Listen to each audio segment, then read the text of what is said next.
নরম হয়ে যাওয়া মুড়ি ফেলে না দিয়ে এই পদ্ধতিতে আপনারা রসমালাই তৈরি করে নিতে পারেন। আর এই রসমালাইটা তৈরি করে যখন আপনি খাবেন, আপনি বুঝতেই পারবেন না যে এটা মুড়ি দিয়ে তৈরি করা হয়েছে। আর এর গ্রেভিটা খেতে দারুণ মজার হয়েছিল। তো রেসিপি তৈরি করার জন্য আমি এখানে 1/2 লিটার লিকুইড দুধ নিলাম। দুধটাকে কিছু সময় একটু জাল করে নিচ্ছি, মানে একটু কমিয়ে নিচ্ছি। এখন এর মধ্যে 1.5 কাপ পরিমাণ আমি মুড়ি দিয়ে দিচ্ছি। তবে এটা যে শুধুমাত্র নরম হয়ে যাওয়া মুড়ি দিয়ে তৈরি করা যাবে সেটা কিন্তু না, আপনি একদম মুচমুচে মুড়ি দিয়েও কিন্তু এটা তৈরি করতে পারবেন। তো মুড়িটা দিয়ে আমি একটু মিশিয়ে নিচ্ছি। আর কিছু সময় জাল করার পর দেখবেন যে মুড়িটা একদম সফট হয়ে যাবে, মানে নরম হয়ে যাবে। তো কিছু সময় আমি মুড়িটাকে জাল করে নিয়ে এখন দিয়ে দিচ্ছি 1/2 কাপ পরিমাণ সুজি। তবে সুজি ছাড়াও কিন্তু আপনারা এখানে এই রেসিপিটা তৈরি করতে পারবেন। তো মুড়ির পরিমাণটা কম ছিল, সেজন্য আমি এখানে সুজিটা অ্যাড করলাম। চুলার তাপটা কম করে রেখে আমি একটা ডো রেডি করে নিচ্ছি। আর যখন দেখবেন ডোটা একদম একসাথে জমাট বেঁধে আসতেছে, সেই মুহূর্তে এটাকে নামিয়ে ঠান্ডা করে নিতে হবে। তো ঠান্ডা করে নিয়ে এর মধ্যে কিছুটা পরিমাণ গুঁড়া দুধ দিয়ে দিলাম আর 1 চামচ পরিমাণ ঘি। এখন ভালো করে এগুলাকে হাত দিয়ে চটকে নিতে হবে, যেন কোনো রকম দলা পেকে না থাকে।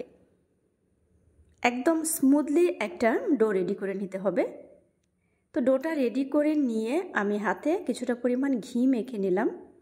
এখন অল্প অল্প করে নিয়ে আমি গোল শেপ করে নিচ্ছি। তবে আপনি চাইলে কিন্তু একটু লম্বা করেও তৈরি করতে পারেন।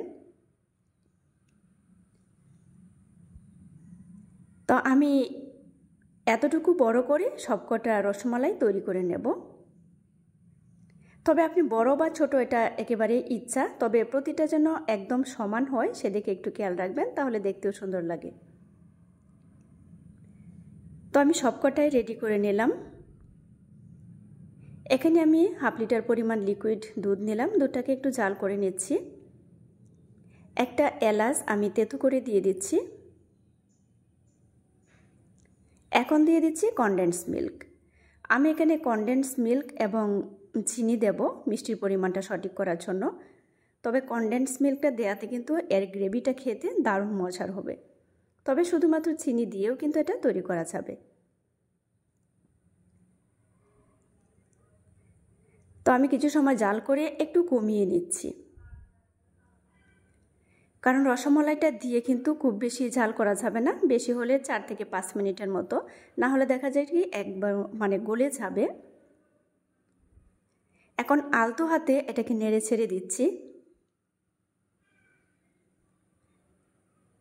আর দুধটাকে একটু কমিয়ে নিতে হবে। তো আমি ঢাকনা দিয়ে ঢেকে আমি 2-3 মিনিট এখন জাল করে নেব। আর আলতো হাতে এটাকে নেড়ে ছেড়ে দিতে হবে, যেহেতু এটা অনেক বেশি সফট। তো দুধটা কিন্তু অনেকটাই কমে গেছে, কারণ এটা যখন ঠান্ডা হবে আর একটু কম দেখা যাবে। তো গ্রেভিটা অনেকটা ঘন হয়ে গেল।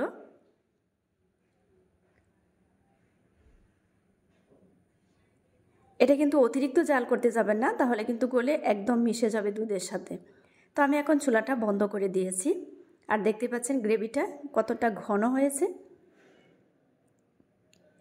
আর দেখতেও কিন্তু ভীষণ সুন্দর দেখা যাচ্ছে, আর এটা খেতেও কিন্তু দারুণ মজার হয়েছিল।